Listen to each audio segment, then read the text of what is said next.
And he told you time and time and time again. What's happening, people? What's happening, people, man? We coming in Originators Monday. As you already know, we coming through with the Falcon news. We coming with the NFL news, and we also talking that shit. K Styles here, aka the Sixth Man, is the host. At the top left, you already know him as the Don. El Grande was it El Grande Verano. Verano. Cero. Zero. Zero. Zero. Zero. You gotta roll that. I ain't got time to roll no goddamn tongue. I ain't eating no pussy, so I can't roll the tongue without doing that. So we can't do that.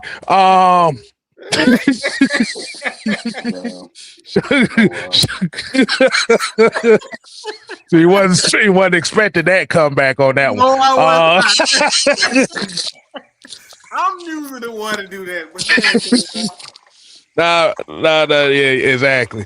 And as you hear the guy up on the right side, top right side on the corner that caused me to expose my heathen side, Senator Mad Mike Sports. Now you found out why Mr. Style love K Style so much.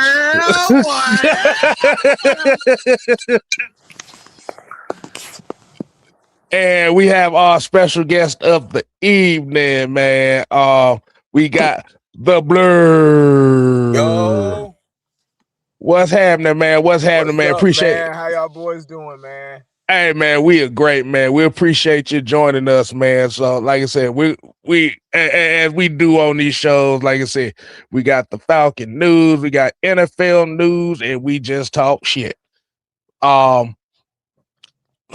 Appreciate you joining us, man. How you doing today, man? I'm doing good, man. I'm doing good. Just working with these kids all day, coaching these kids all day. So just a good way for me to, step back.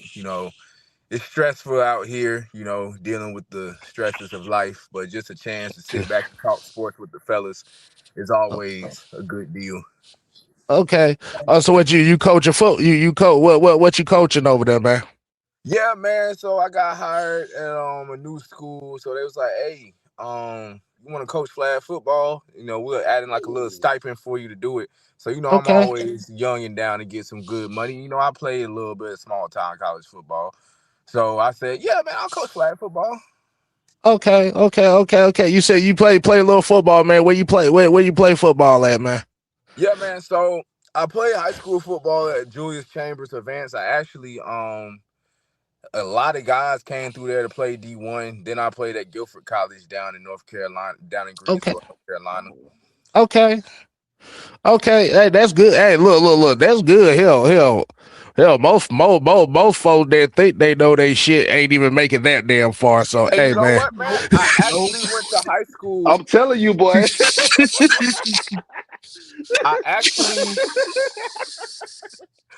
I actually went to high school with James Pierce Jr. See, you, boy, what a hell of a way to you just threw me all on with that, boy. I swear I didn't know. Look. When I brought him on the show, I swear I didn't know that. I just yeah, this is the first 3 seconds ago. Okay. Look. That's what's up, though, man. Hey, like I said, I like the fact that, like you said, you giving back to the kids as far as the game of football and stuff. Hey, that's I love that. That's a beautiful thing right there, man. Because I think I love the kids. Love the kids. Hey, shoot. So, hey, let's give a shout out to the people that's already in here, man. We got Drip LaFleur. We got Madam Howell in the building. Sonia. Got Andrew G, Nathan Floyd, Keyshawn Bladd. We got Silk. What's going on, baby? I hope you're feeling better, man. We got Terry Lloyd. And we got Auntie Pam in the building. Oh, there. Hey, Pam. Hey, girl. all right, fellas. How we want to kick this off, man? The floor, hey Don, however you want to start this off, man. The floor is yours, man. I want to start by this, and then I'll be quiet for the rest of the show. So yesterday was a glorious day. You know what? Not just it might no be quiet, Mike. Let me talk. Let me talk. All right. Yesterday was a momentous day in American history. All right. Why do I say this? Because our United States hockey team won the gold medal at the Winter Olympics. The last time we won was 1980. All right. I wasn't even born. You really doing this? But listen, so here's the thing. Y'all see that? Y'all see the picture on the screen? The only reason why he talking this shit because the nigga that scored the game winning goal went to Michigan. But check this out though. Check this out though. Most of the team is 15 players had ties in Michigan. So guys, y'all got to give it up for Michigan, man. We just at school. We don't just excel at football. We excel at everything. We taking over everything. You know what? You're not gonna do this. Guess what? Guess what Simone Biles went to when she got back from the Olympics? She went to goddamn Georgia, okay? But I didn't put it all on the damn screen for everybody to see. Did y'all have a president in the United States? We have Simone Biles. That's the Did y'all have a president in the United States? He had to go 10 times over. Oh my God! Here we go with this. Hell yeah, up in Michigan. Hell, hockey is a big thing up there. That damn it. Yeah. We see. Hey, but this shout out to the United States hockey team, man, for bringing home the gold, man. But like again, man, like we say, I don't really watch a lot of like Winter Olympics, but I was locked in this time around and just watching because I really felt like this hockey team was really it really was going to do something. Like even before the Olympics, they said that when they assembled the roster, I'm like, man, we're gonna be good, man. We're gonna be good. Man, Michigan. That's all we do is we reach the Frozen Four almost every year. So. They only saying this shit because he got Michigan players on it. But wasn't no damn Michigan players on it. But check it was the Michigan players on there. It was. I know, that's what we talking about. But look at the picture though. Look at that block M. The whole world saw. It was like, where's that M? Oh, that must be a university, a school. But we saw that a few years ago at the national championship. Yep, you sure did. So that's all I gotta say. But go blue. And ladies and gentlemen, this is exactly why we always have to crack jokes on Don when it comes to this Michigan shit. Boy, ain't no goddamn way this dude talking about some hockey. Well, shout out to the hockey team, by the way, but still. Wow, y'all. He hijacked the 5 minutes of the show to talk about Michigan. Ain't that something? Totally hijacked the show.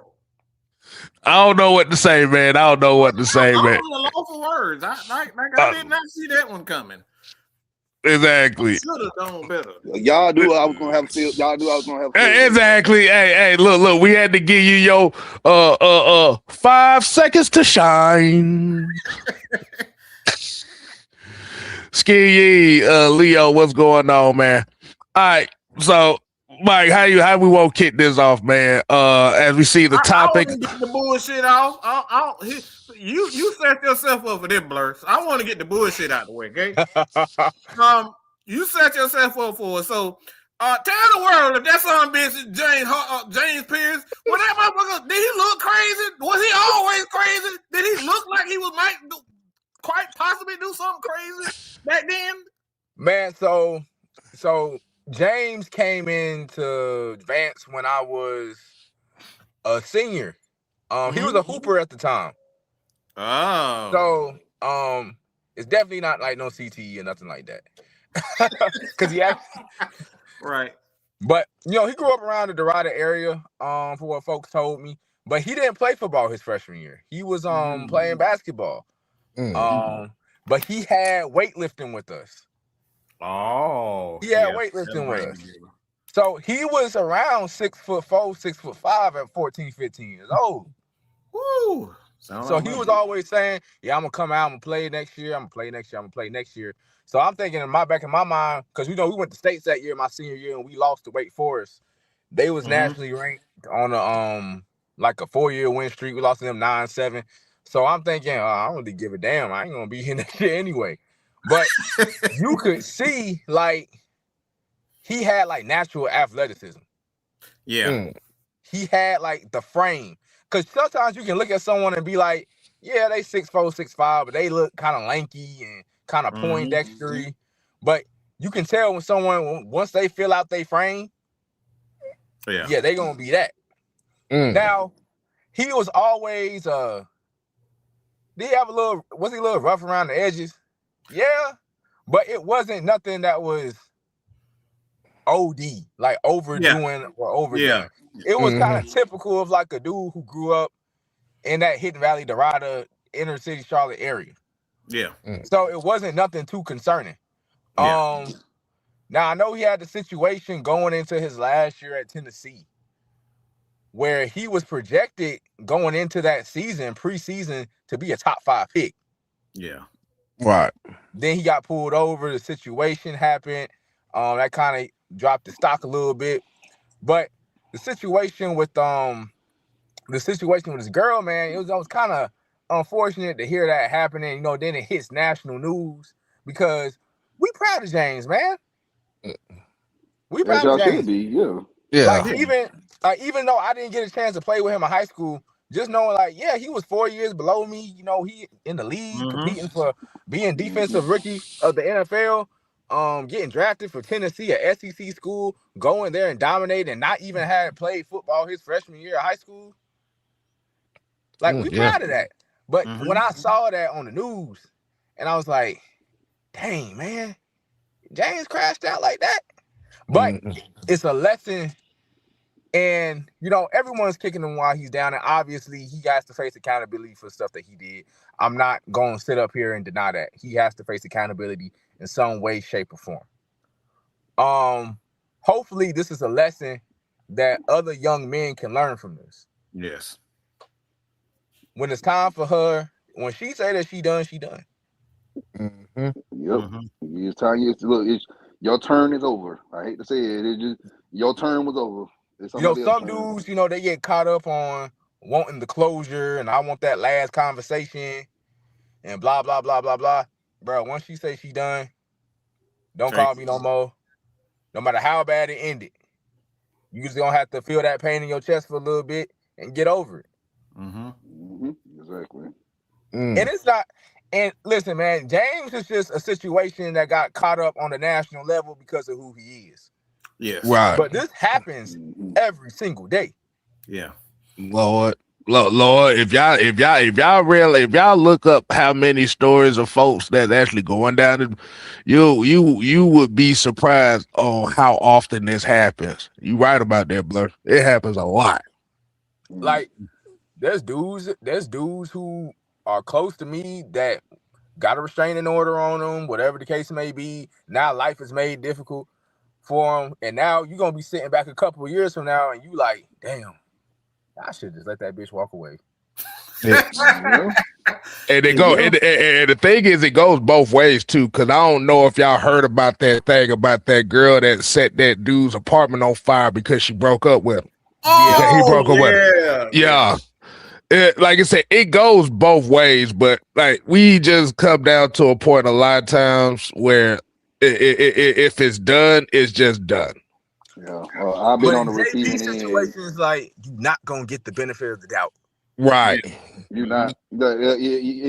Most men in this situation, you're not gonna get the benefit of the doubt. Like I said, I've been on the receiving end of a situation of the toxic breakups and whatever, and somebody they don't want to let go and just get over it. And unfortunately, some people don't have the emotional intelligence to be like, you know what, he or she said they done, I'm gonna go on and charge it to the game and leave. But no, some people want to crash out, and some people want to go burn people's houses up. Some people want to go lie to the law enforcement and say, "Hold on, stop laughing."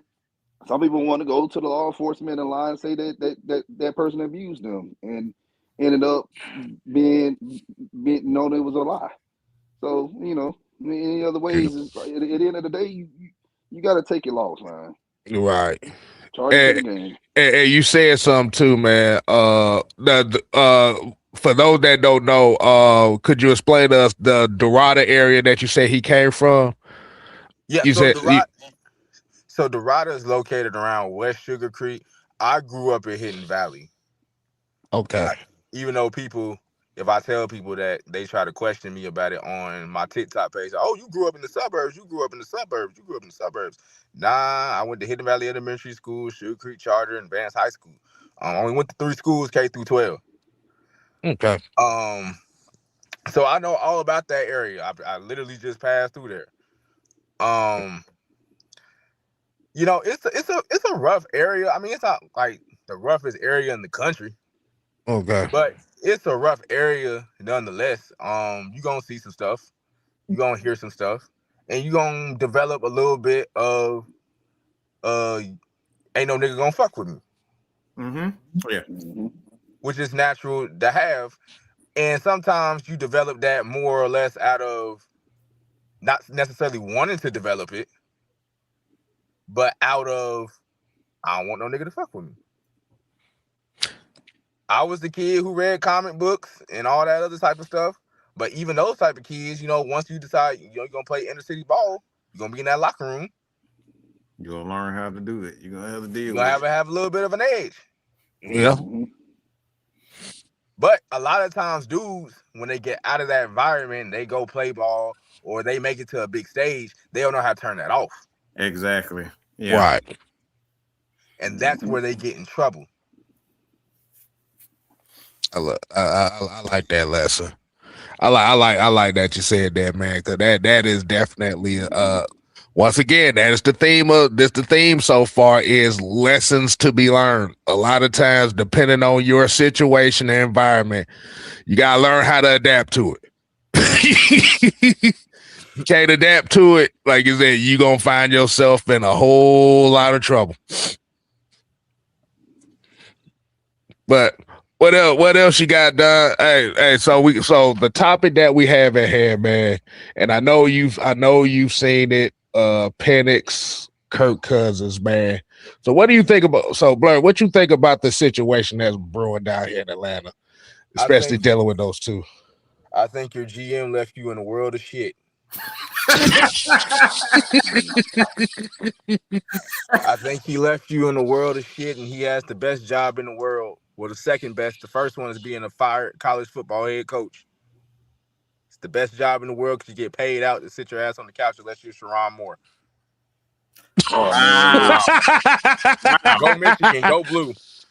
Look. Hey, man. Look, man. I'm not even go uphold Sharon for doing. Bro, you were the head coach of one of the biggest programs of college football. What are you doing, man? And you up here you blew it all the way because of some snowball.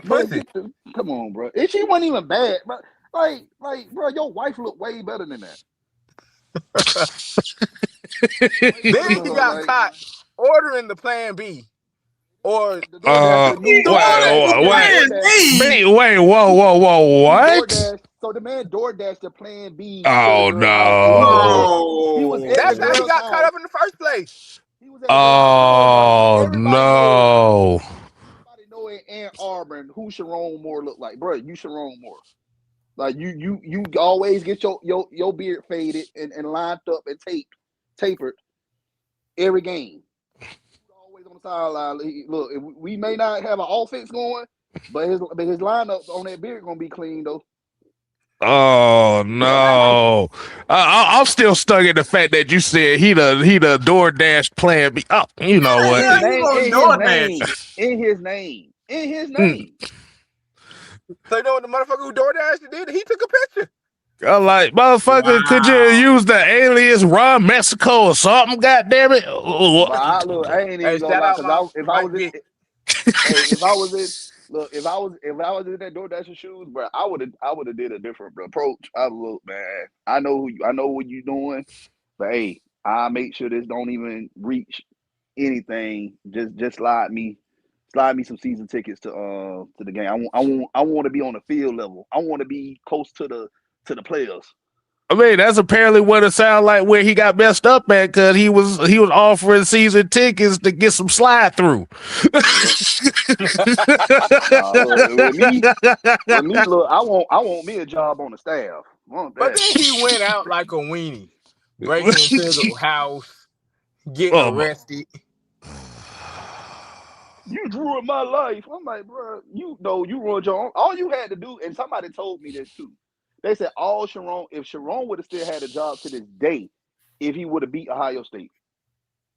If he would have beat Ohio State, he would have probably kept his job. But he was the news already broke out. The university already knew what was going on before the Ohio State game. So there was already rumors. So he already was kind of new, because I went back and looked at that game a couple of weeks ago, and I'm like, yeah, he looked totally different from early in the season. He knew he was done. He knew he was done. Hell, Bobby Petrino came back. What'd you say? Bobby Petrino came back. Man, look. We don't talk about that. That motherfucker got in the crash and still got a job, boy. Well, look. Some people can bounce back from things, and some people can't. And I really think with Sharon, he gonna have a hard look. It's already hard for us to get a coaching job. So he gonna really have to put his head down and get to work and try to work his credibility back. Oh yeah, go ahead. No, I'm about to say you're soliciting sexual favors you picked the wrong time to do that shit. With the Diddy stuff was going around at the damn time. Everybody's telling everything, man. Why? This is y'all gotta be cracking up over here, boy. Her, man, get a fat, ugly ass beast, and I'm telling you, she'll cook you.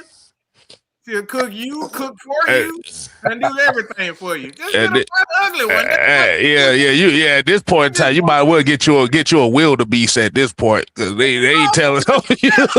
Leave these pretty girls alone. They will ruin your life. Okay.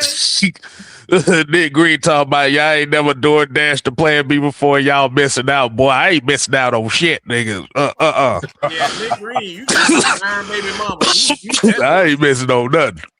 Look, I was hoping Raheem would have got caught up like he did, but he didn't. Raheem still went out though. Nah, that motherfucker got too many teeth in their mouth to be going out like that. But back to y'all birds, man. I mean, it's a difficult situation because you got Kirk Cousins eating up a large portion of the cap, and then you got Penix, who throughout his entire career just can't really stay healthy. You know, it's hard to really evaluate Michael Penix, because it's like some games he looked good and some games it's like, what the fuck? But the offense itself and the pieces that you have in place look great on paper. Like, I don't think Kevin Stefanski, and we can talk about him later, could have found himself in a better position than, as far as skill position wise, with the Atlanta Falcons. On defense, you had a great pass defense last year. Right. Bryce Young came and put up 400 yards.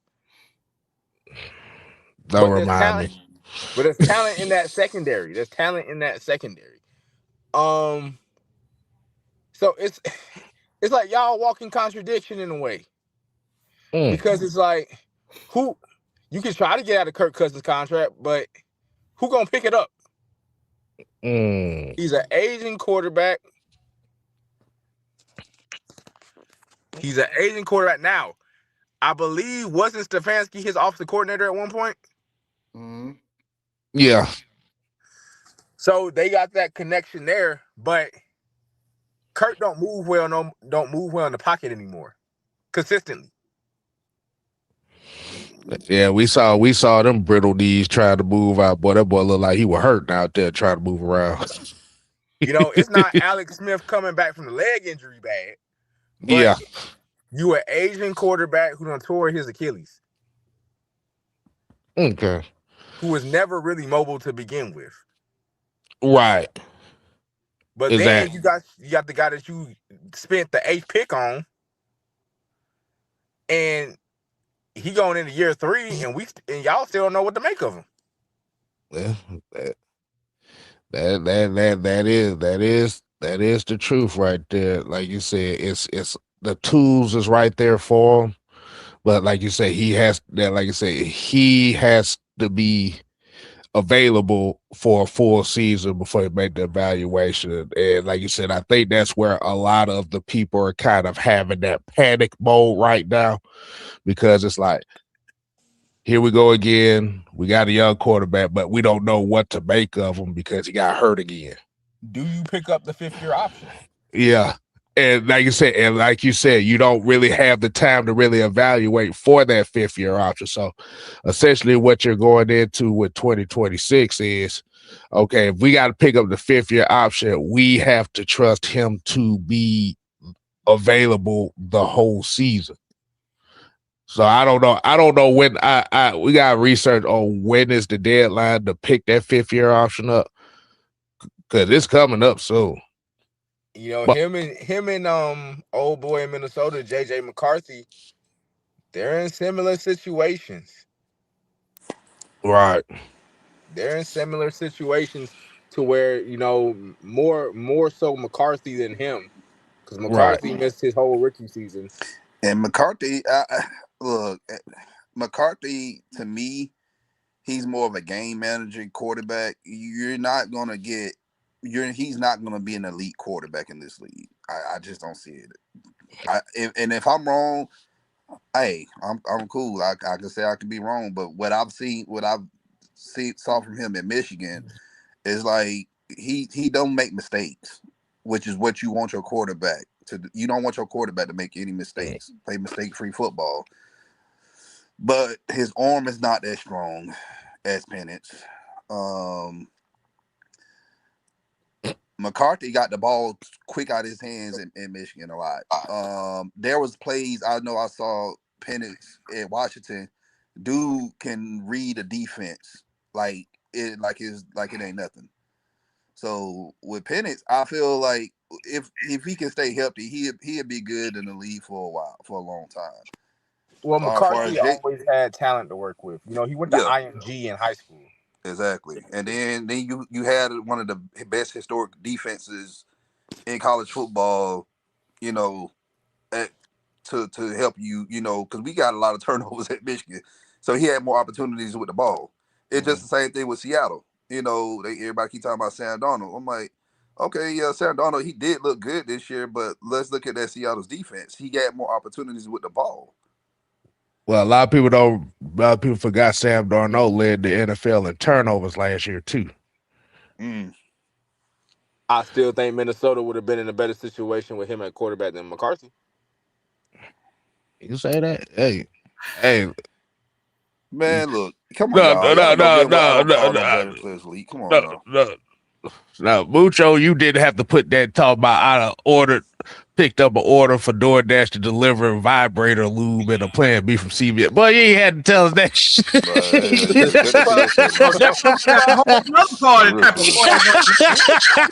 Vibrator lube. What the fuck are you doing with a vibrator? No, he said he picked up an order for it. He was DoorDashing something. I don't know who the fuck was doing that. The way he said it, it's like he picking up. What the fuck? He said he picked up an order for DoorDash to deliver. That's what he said. Miss B Nasty.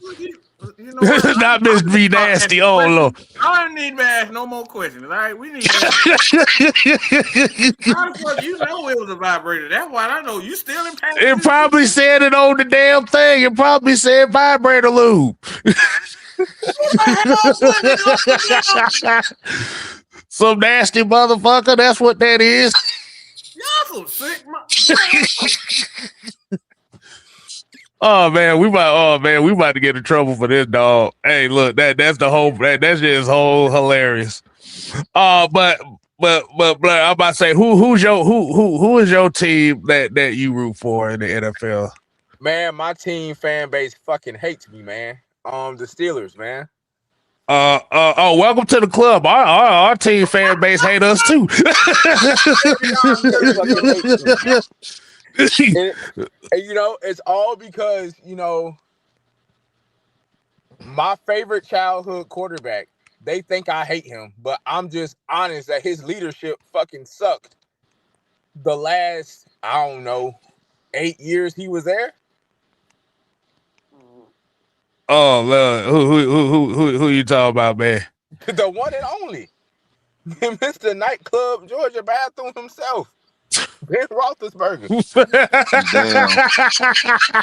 Damn. What is going on today?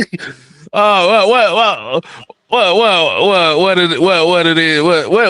what you done said about this man that got these people up your case on, man? Because like I said, So you know Joey Porter, he went on Cam Hayward podcast. Oh Lord. You know, James Harrison has had a lot to say about Mike Tomlin over the years because it's known amongst Steelers fans. You know, he brought him back for the 2017 season after he had a pretty strong 2016 postseason run.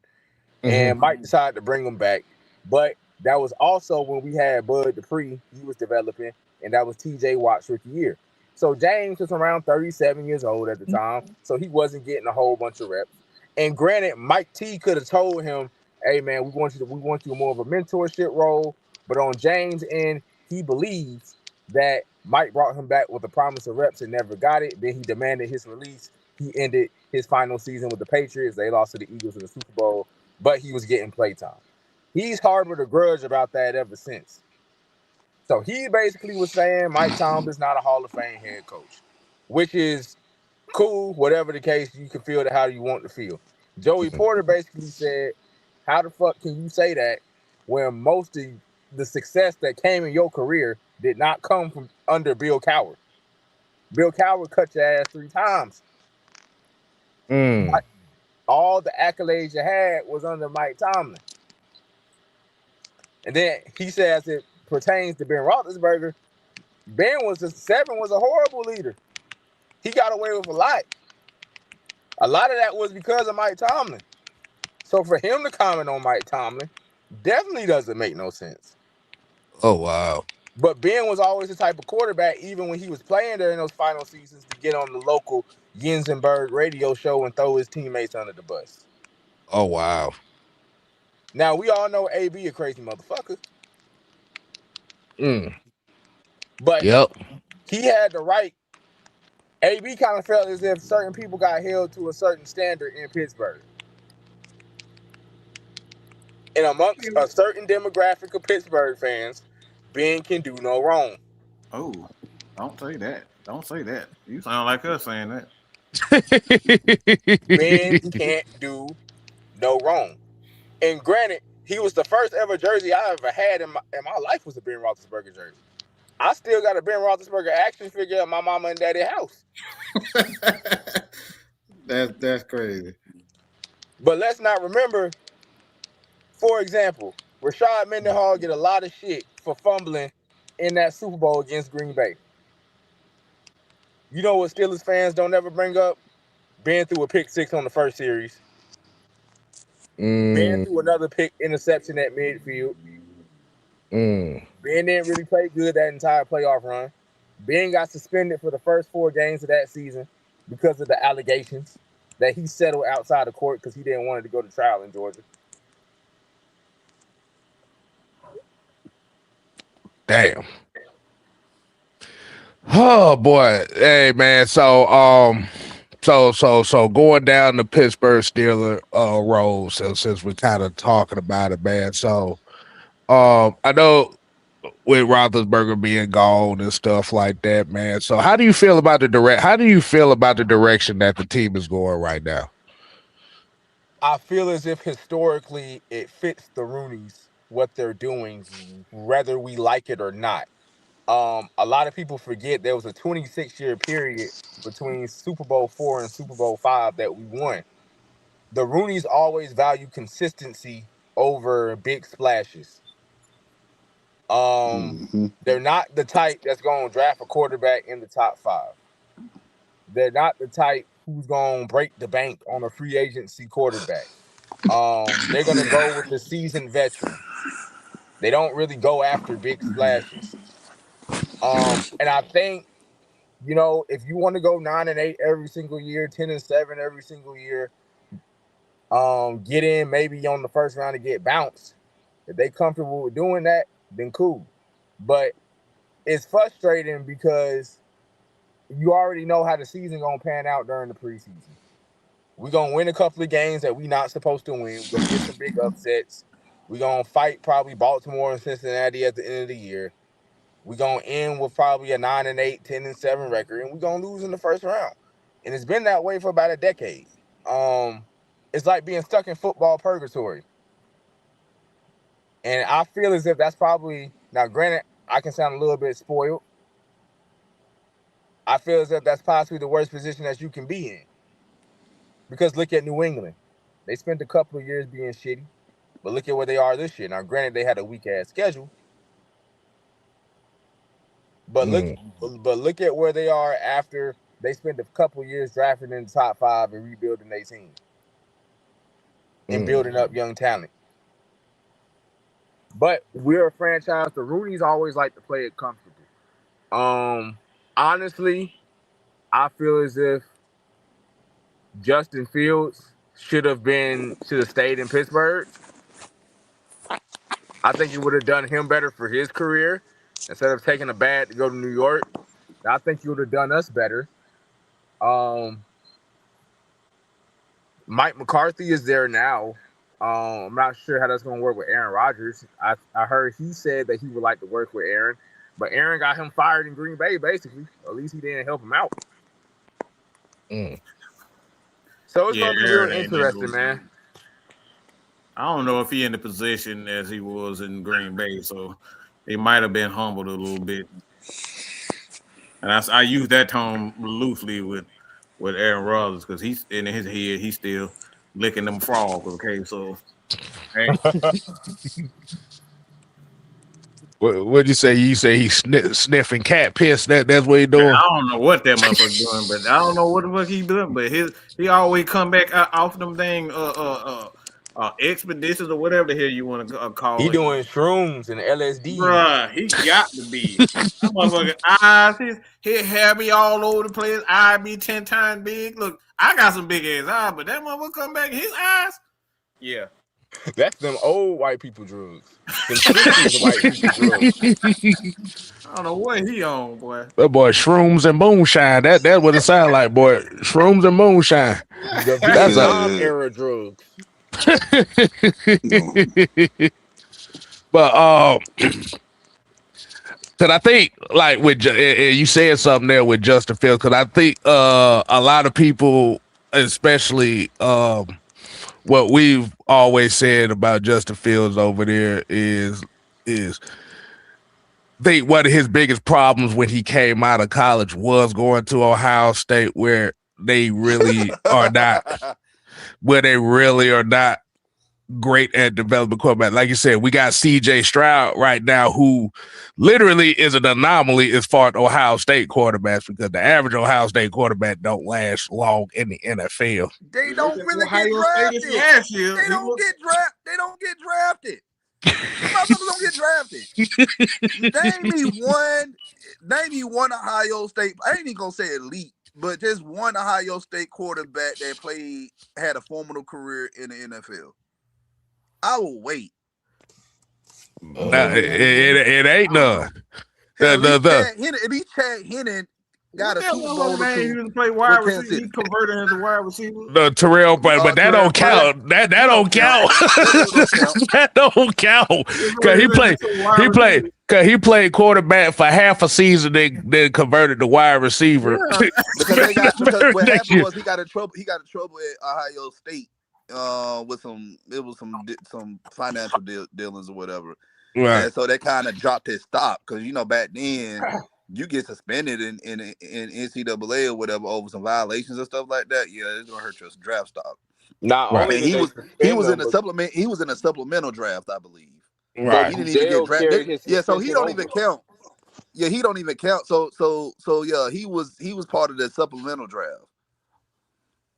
That's what I'm saying. They don't even get drafted for real. CJ Stroud and Justin Fields were the only two guys from Ohio State that got drafted.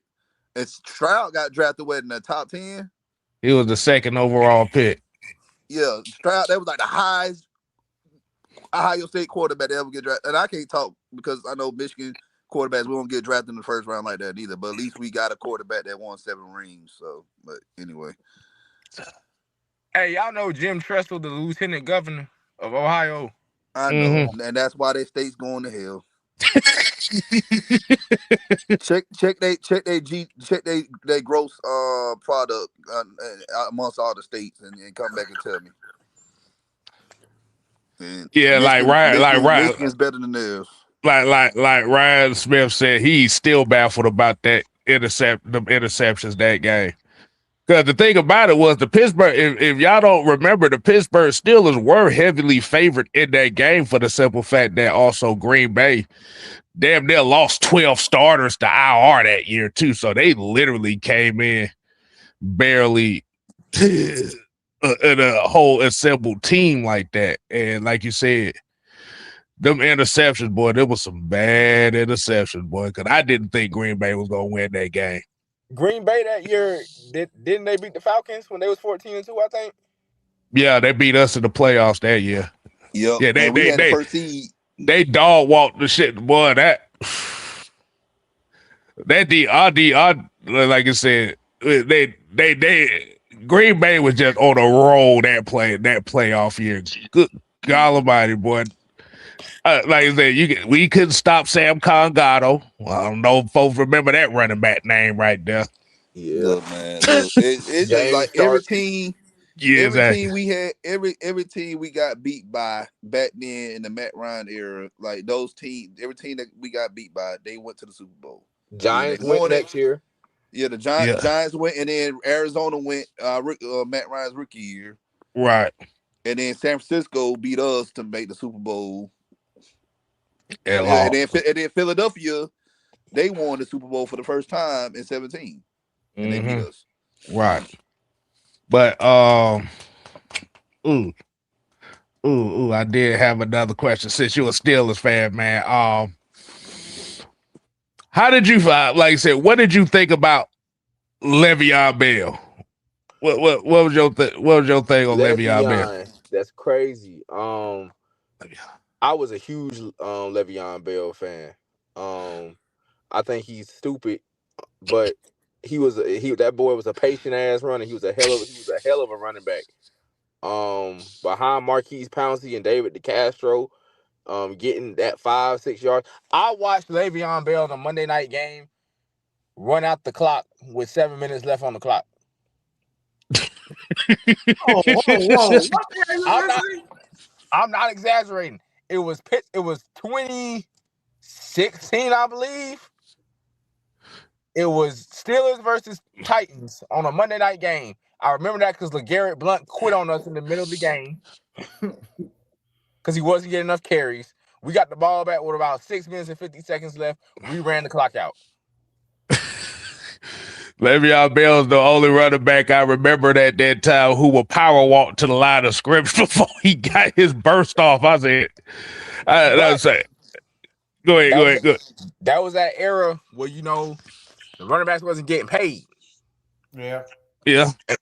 And he made the dumbass decision to forfeit his franchise tag salary. So he lost $14 million just to basically go to New York, pay a higher state income tax, and get the same damn contract. Oh, that boy slow. I knew he was slowed in when he did that. And he never recovered, because why the fuck would you go to New York to play with Adam Gase calling plays?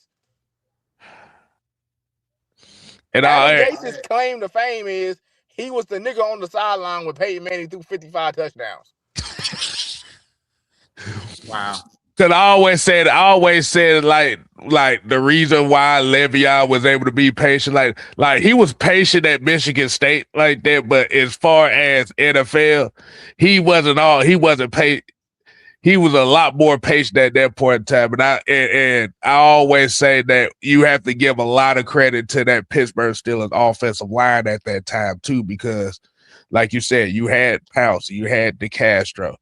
They had a bunch of guys. They had a bunch of hat on hat guys that allowed him to be patient like that. And I got to give a shout out. I had to get a shout out to Pouncey because that boy was one hell of a center boy. And he was a anchor to a lot of those runs that for Pittsburgh at that time. And I think when he went to New York, he found out real quick that offensive line really helped him be the guy who he was, because New York did not have that offensive line.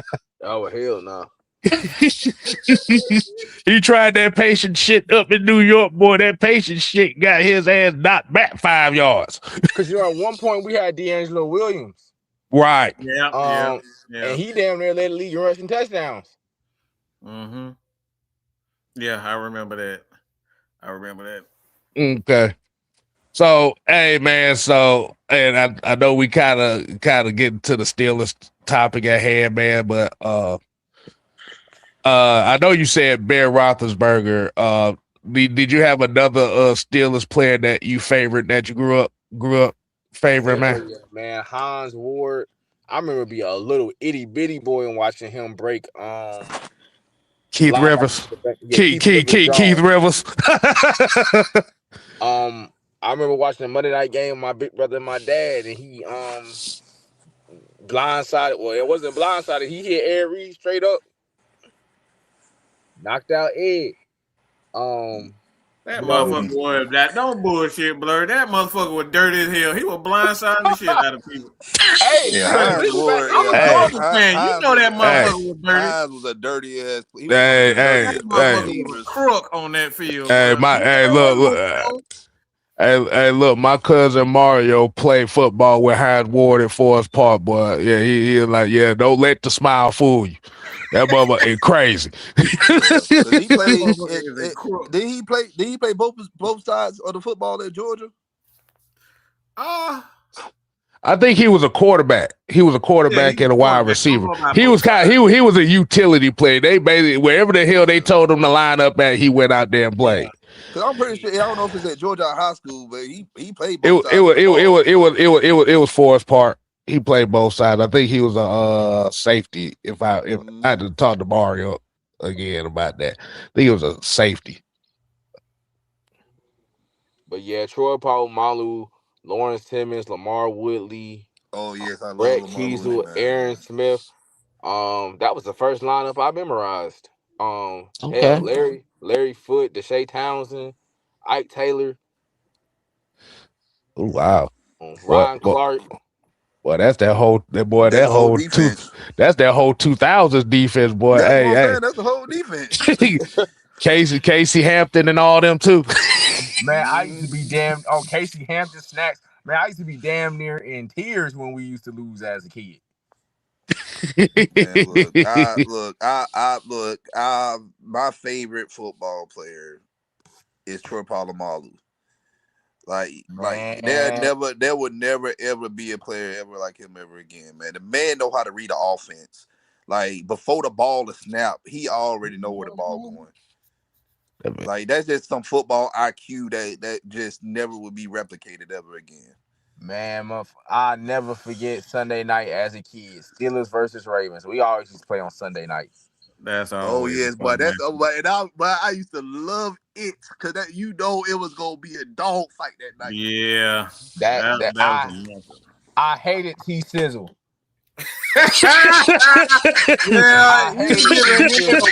Yeah, I respected Ray, but I hated T Sizzle. Haloti Nada and T Sizzle used to be suplexing Ben, literally suplexing Ben. Yep.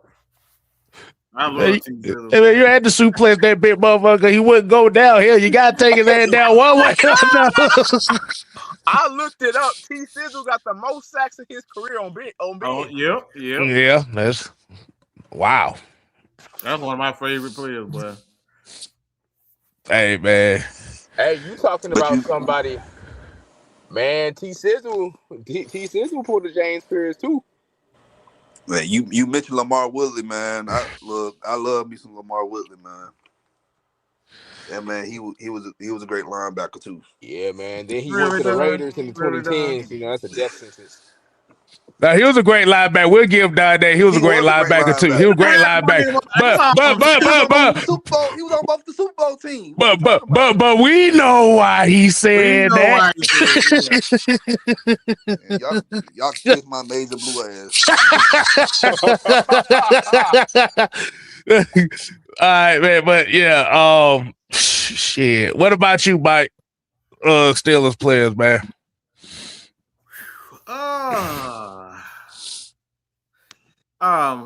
Why his name escaping me? But that big ass white boy, tight end, that big motherfucker.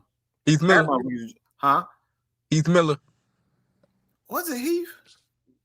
Yeah, Heath Miller. You had It wasn't Heath Miller. I know he. No, it's was it? I forget his name.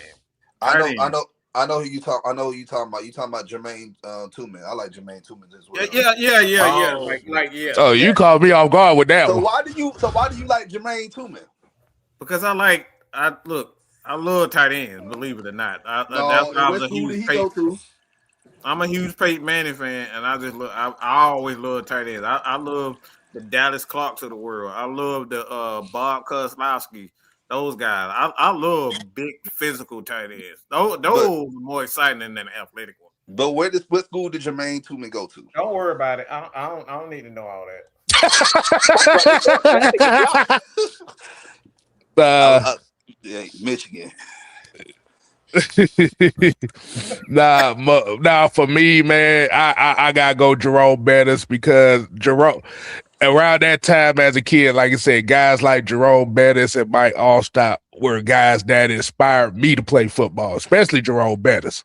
The big physical. Well, I was the big physical fat kid that ran everybody over, and Jerome Bettis. And I actually had an opportunity to meet Jerome Bettis a while after he retired, which almost felt like a little ass kid, but. For those that don't know, he played the game where he had an asthma problem playing the game that he did, and boy, they didn't call him the bus for a reason. I love me some Jerome Bettis. It's fun to watch that. It's like I love the old school gritty football in Pittsburgh. Colts when the Colts played, that was one of a fun matchup for me. Obviously, Pittsburgh and the Ravens. Not this old pussy ass Raven team that we see in the quarterback running around were good in circles. Like that shit ain't fun to watch for me. I love to see the Pittsburgh and the Patriots play when they're not cheating. But like I said, I love gritty football, man. I love gritty. The Super Bowl we just watched was actually a good game. Yeah. I know everybody was shitting on them. Man, it was boring, but y'all don't understand how the game of football actually supposed to go. Mm-hmm. Both defenses supposed to show up and prevent both teams from scoring. Yeah. I don't like high scoring games. I hate it. If that's the case, I might well watch the kids play Madden on the game system. I got one more Steelers player that I used to love too, and that was Antoine Randall. Oh man, Randall was good, but I really didn't like Jerome like that, man. I ain't like Jerome Bettis. He had a better Super Bowl passing wise than being that first time around. I'm telling you, damn. Boy, he hit that motherfucker on the dot. Like, hey, man. And like you said, the honorable bench is always going to be Cordell Stewart, just for the simple fact that he was one of the he was that you nickname a motherfucker Slash. He was a utility guy right there that just so happened to play quarterback at the end of his career. But yeah, Antoine Randall was him and Jerome Bettis were like two of my favorite Steelers. I mean, and speaking of Cordell Stewart, people always talk about Vic. Vic did this. Vic he revolutionized. But they forget about guys like Steve McNair. Who is my favorite? Hold on. After you say that, who is my all-time favorite quarterback? By the way, and Cordell Stewart. Cordell Stewart was another guy that ran around like that was a dual threat quarterback. But don't nobody really talk about Cordell Stewart. But the thing about it is the dual threat quarterback has always been around the NFL. It always has. Always. The thing that made Vic different was the fact that he ran a 4.2 40. Yeah, that was it. Just fast as hell. That's yeah. All. I made a video about Steve McNair because I feel as if it's a shame that like the first Associated Press Black NFL MVP quarterback don't get talked about because of the way that he went out. Man, at the end of the day, I get it that what happened was tragic, but Steve McNair it wasn't his choice to die that day. You get what I'm saying? Mm-hmm. Like he messed with some girl again, and we talked about this with James Pierce Jr. He dealt with somebody who did not have enough emotional intelligence. Granted, whatever happened, I don't care about the semantics. About what happened. It's at the end of the day, he dealt with somebody who didn't have emotional intelligence and ended his life. Now, for the people who are not allowing him to get into the Hall of Fame, that's a bunch of bullshit because the man literally, if you go look at stats now, especially with Tennessee, ain't nobody touching his stats. Them stats are still there. And he ain't played a down for Tennessee in over 20 years. There you go. So yeah, I get it, man. I get it that the reason why they not putting him in there, but I think it's bull because again he went out there again. I'm not saying that he cheating on his wife was right. I'm not saying that. But what I'm saying is he was killed. It's just like somebody was killed in a car wreck. It didn't matter if they were speeding or not. It didn't matter if they could have been under the influence or whatever, but they were killed.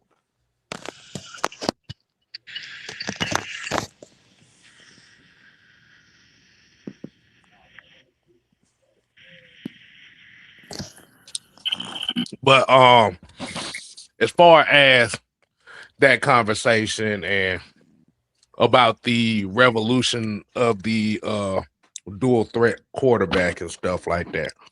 Now, I've seen where you was talk about like Steve McNair and Randall Cunningham, and why do you think that Mike Vick and Lamar Jackson are credited for really being the revolutionaries of the dual threat quarterback, where the dual threat quarterback has always been around? Because you're the only one that condoned getting lemon pepper wings when he was running. That's all. I'm gonna leave LJ out of this because Vic fans hate LJ, which is weird because his resume lapped him easily. With Vic, it's like it was the perfect storm for that era. I always said if the Chargers would have kept that pick and LaDainian would have went to Atlanta and he would have went to San Diego, he would have did the same thing. He wouldn't have had the same cultural impact.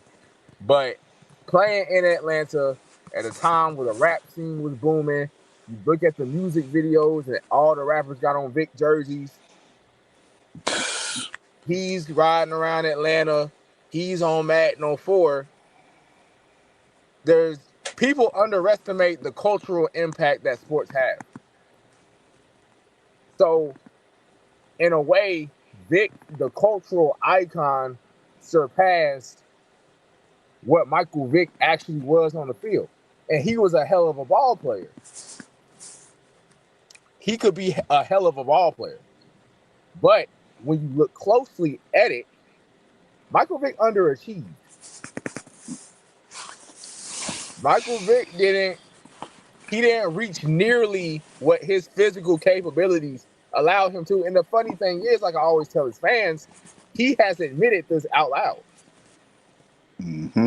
He did. Jim Mora Jr. used to give him hours of film that he would just throw in the back of his trunk. He wasn't interested in watching film. People always say, well, they never really designed an offense for him. Well, it's hard to design an offense for him when he didn't really want to grow into that type of player.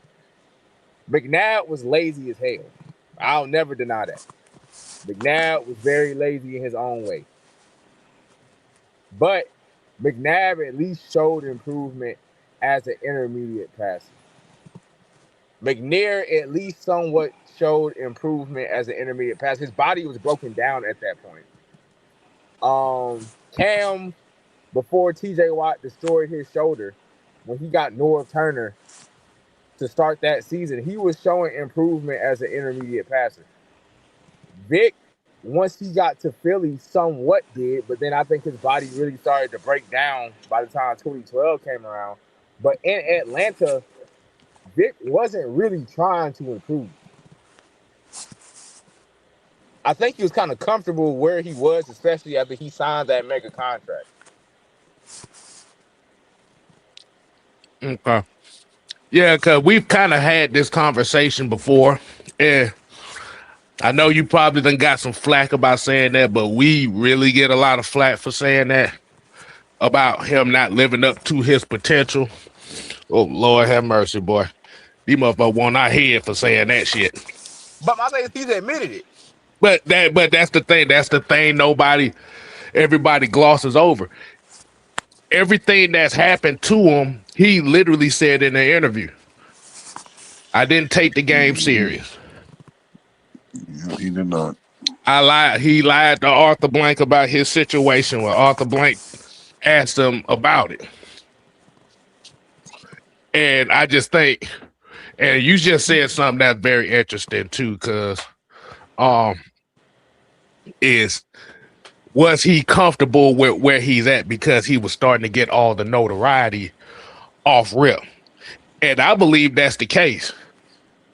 Because like you said, one of our brothers, Juan, he always said, once he got that Madden cover and once he started getting a lot of those endorsements from the entertainment industry, is almost as if he already felt like he made it.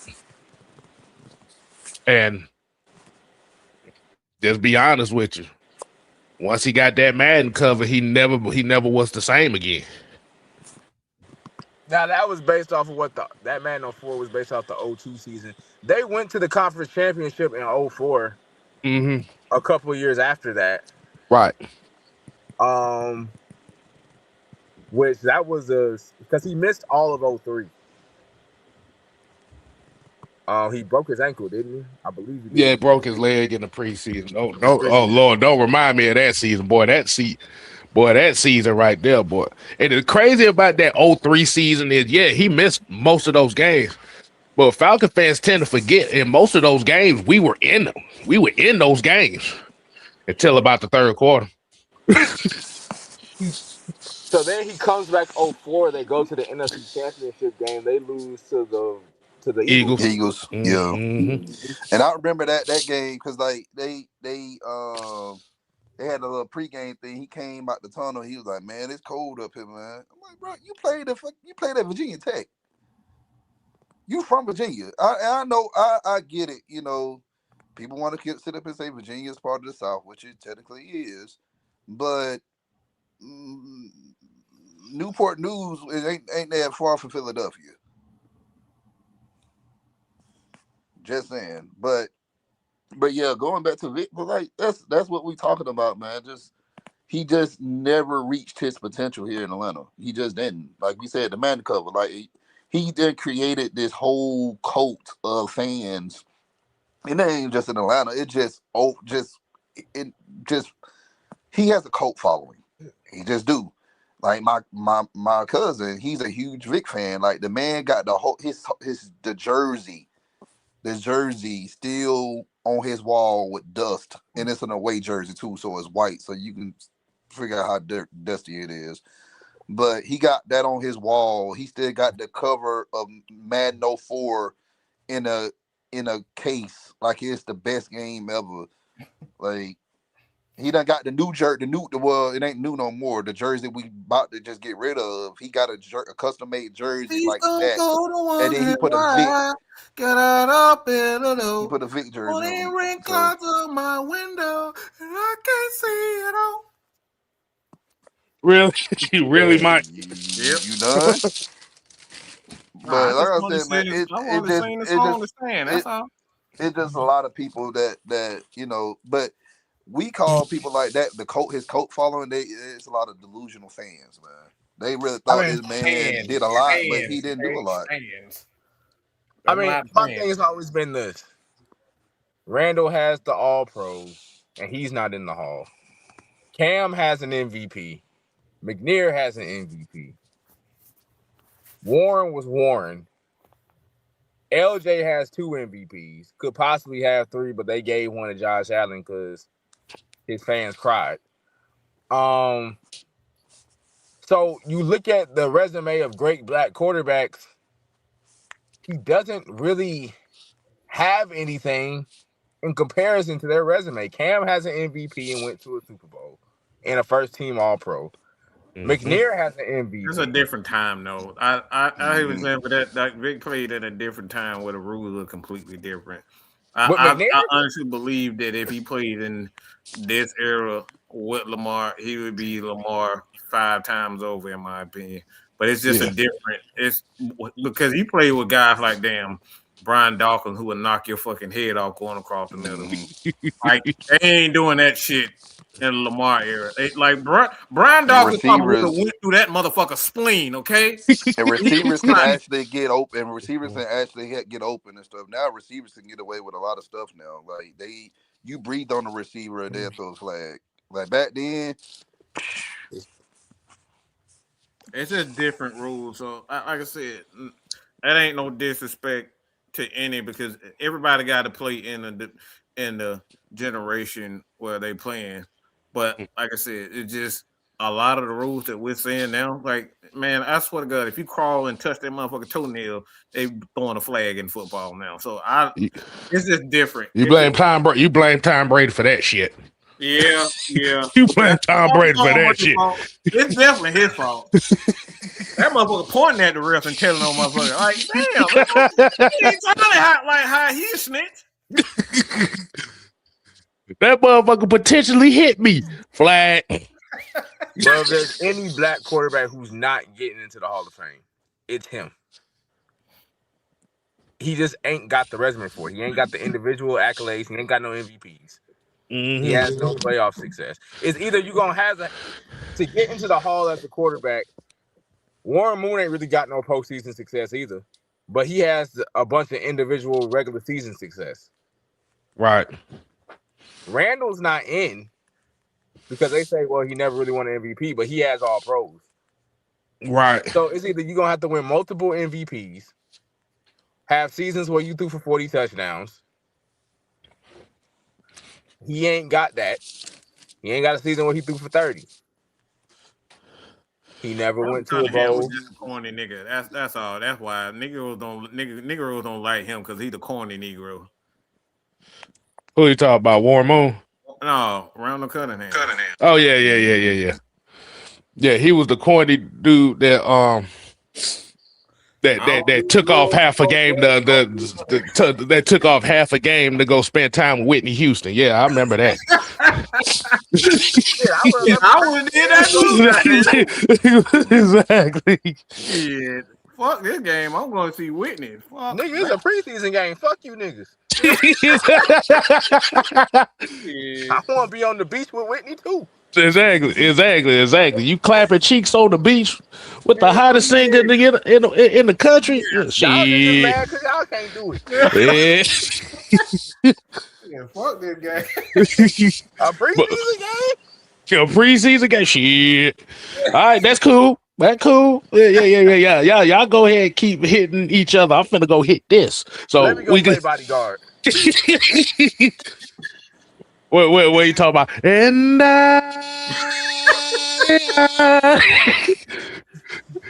exactly. Hey, niggas was really hating on Randall when you think about it. Yeah, They were, bruh. They really was. It was a nigga that said one time I was watching the documentary said he had the Nike deal. Well, nigga.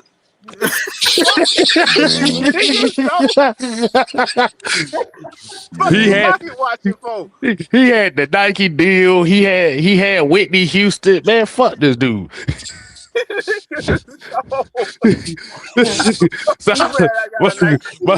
My man, I'm sitting here laughing. Southside said he was at Waffle House. He was watching the fight at Waffle House. Good God. Of course. Which one you was at? So I asked Southside, which Waffle House you was at? So we'll know which area because some areas usually have the great fight. Some of them just have the little spats. But I think the respect of the black quarterback.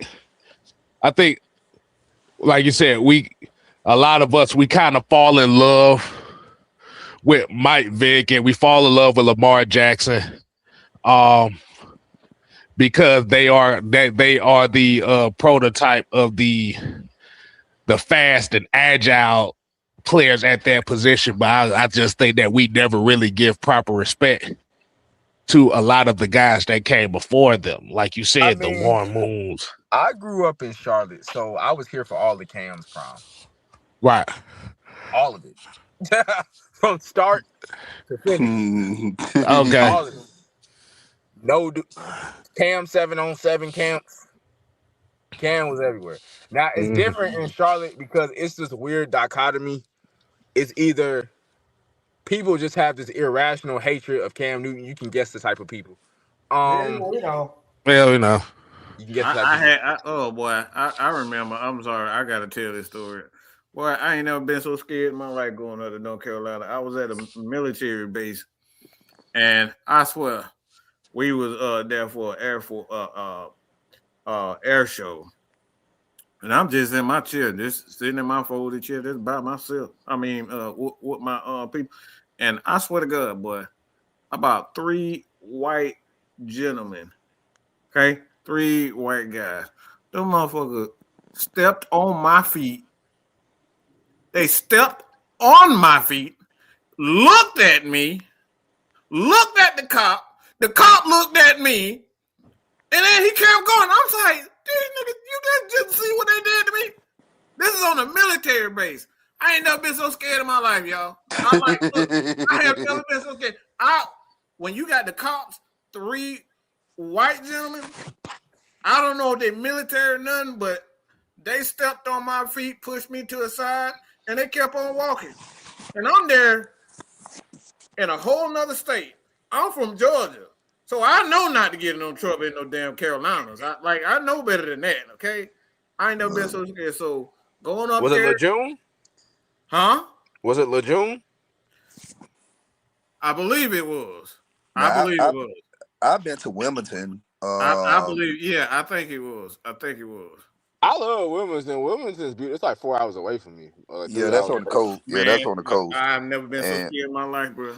Look, when you got them, they are different up there. It's a different kind of different. But I love y'all. I love y'all rules. I love y'all countryside though, because like I'd be seeing a lot of collard green fields up there, man.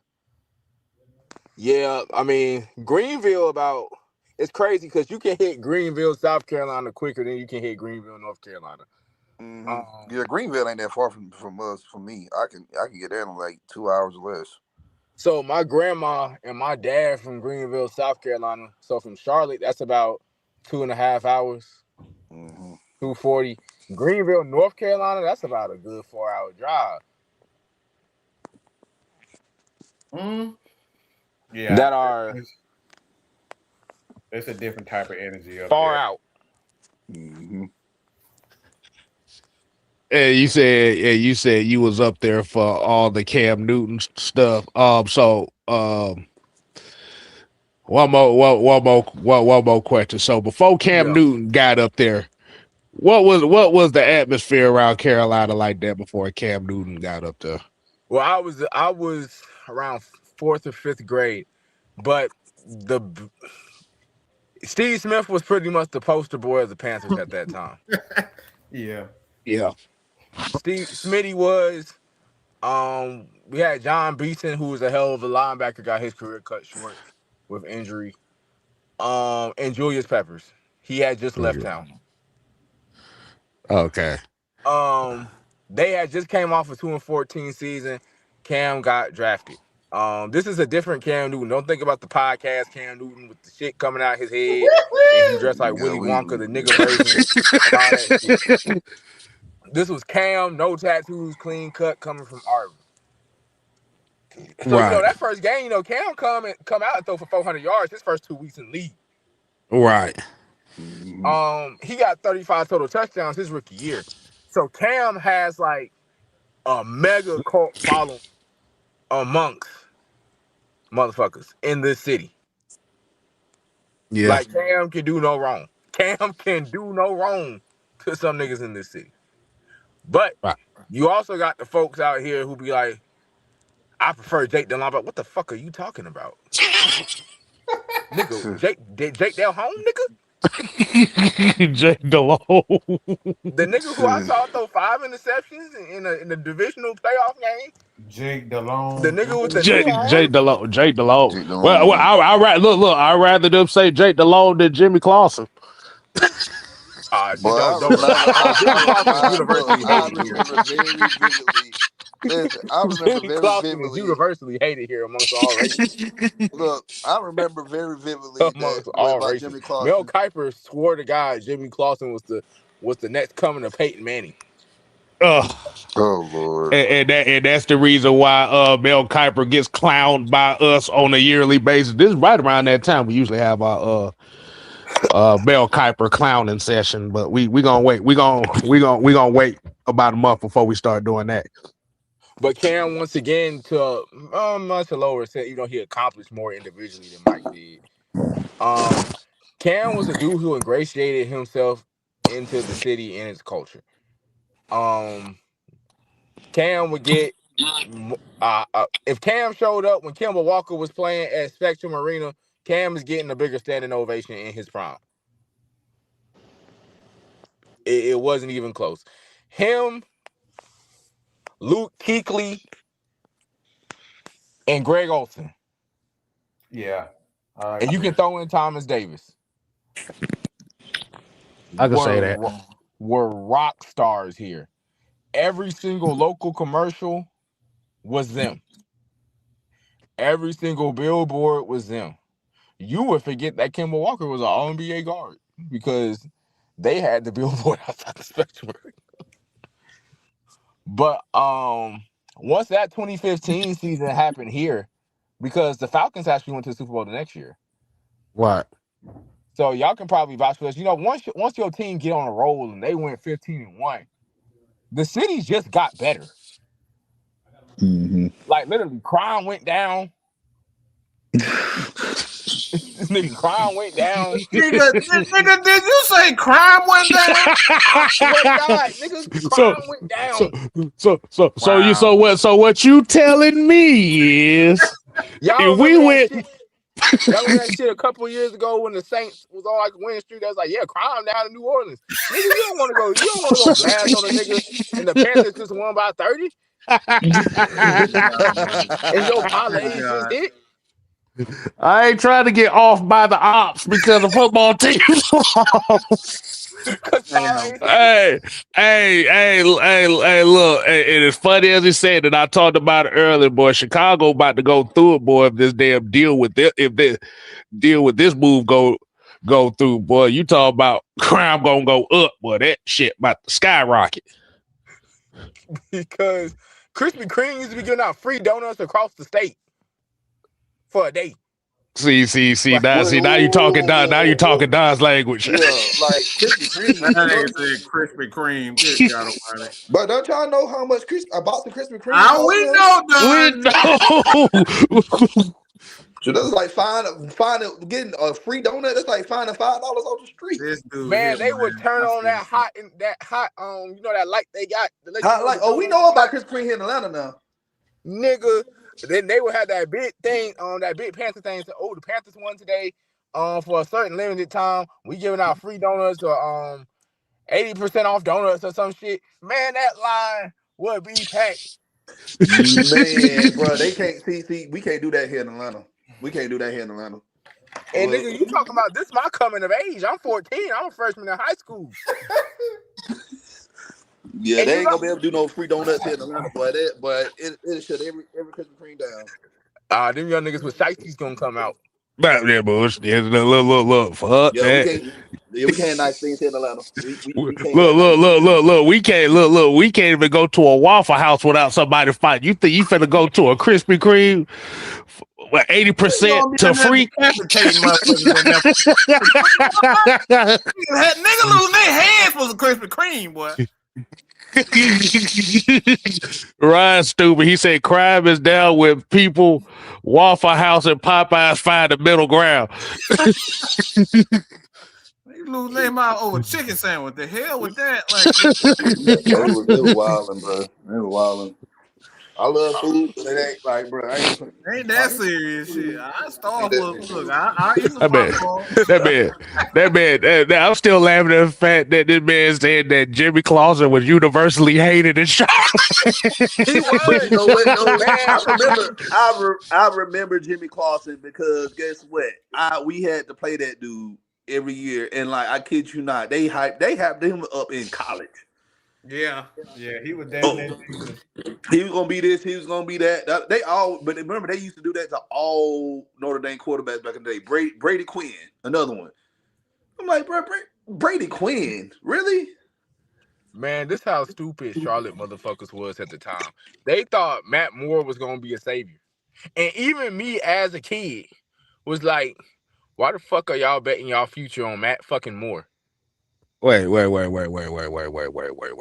hold on. I gotta do the Jimmy. I gotta do the Jay Uso. Rewind. So did you just say Matt Moore? Did you say Matt Moore? Matt Moore. So it's all right. So let me get the flashback. It's 2009. Jake Delhomme era is coming to an end. He throwing all the picks out the ass. He hurt his shoulder. He came back from a shoulder surgery. It was never the same. I think he threw like 18 interceptions in like 10 games he started or something like that. Lord.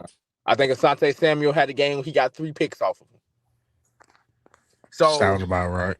They sit him for the season. They insert Matt Moore. They end on like a 4-game win streak or something like that. And Matt Moore is at the helm. So they go in the next year into training camp because I know that because I went to one of the Panther days. And Matt Moore is the starter. And Jimmy Clausen is the backup. So Matt Moore start the season. He quickly realized that this shit too big for me. He get hurt. They insert their next biggest protege into the lineup, Jimmy Clausen. And let's just say by the end of the year, they decided to get Cam Newton with that first pick. Now it was up in the air because people didn't know if Luck was gonna come back to Stanford. Right. Yeah, Luck would have been the first overall that year as well. So it was either gonna be Cam or Luck, but Luck went back to Stanford. Okay. And I think that's the reason why the Colts are cursed to this day, because they did Peyton wrong and then they ruined Andrew Luck's career. So they don't deserve a good quarterback for another 10 years. Yeah, they messed up my boy Peyton. I guess that's why we dealing with what we dealing with right now. But look at the bright side of Matt Moore. He won a Super Bowl ring.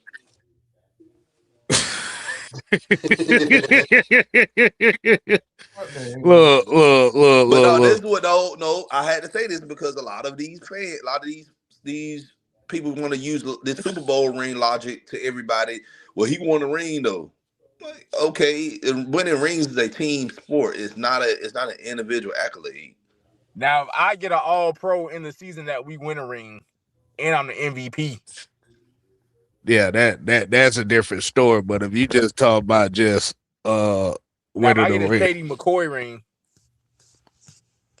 a Shady McCoy back-to-back. Exactly. Where I'm a healthy scratch. Exactly. What's up, Truth? Hey, Stilly, what's up, big dog? OG, what's happening, man? Man, I was rooting for you earlier, man. I was rooting for you. You know, during the man down moment. You know what I mean? The man down moment. Yeah, I was rooting for you. Oh man, what the hell ever? What's shaking, fella? What's shaking, man? Shit, nothing. Boy, talk a little ball over here, man. Hey, Mike, you want to fill the bed on it? Hell no, we finna get the fuck up out of here. You came there in 5 minutes before we finna get in. Ain't filling shit in. I'm finna go eat, goddammit. You can fill him in. You know what? K-Style, that's the same time I got my feelings hurt today. Don hurt my feelings early today. His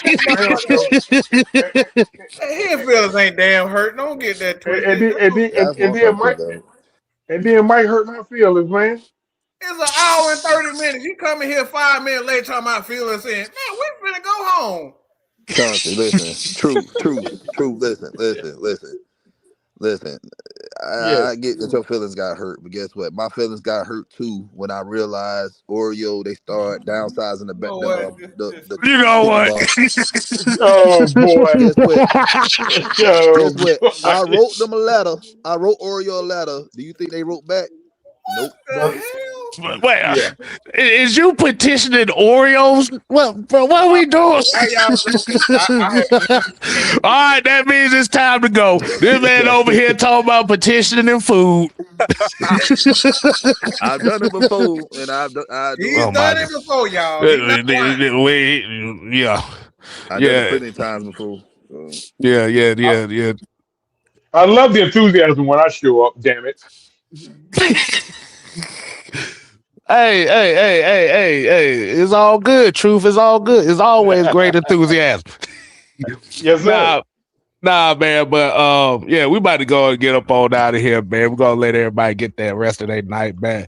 Hey, Bird, man, we appreciate you coming on, talking some ball with us. Hey, no problem, man. Man, it was fun kicking it with y'all, going through all these memories, man. Trust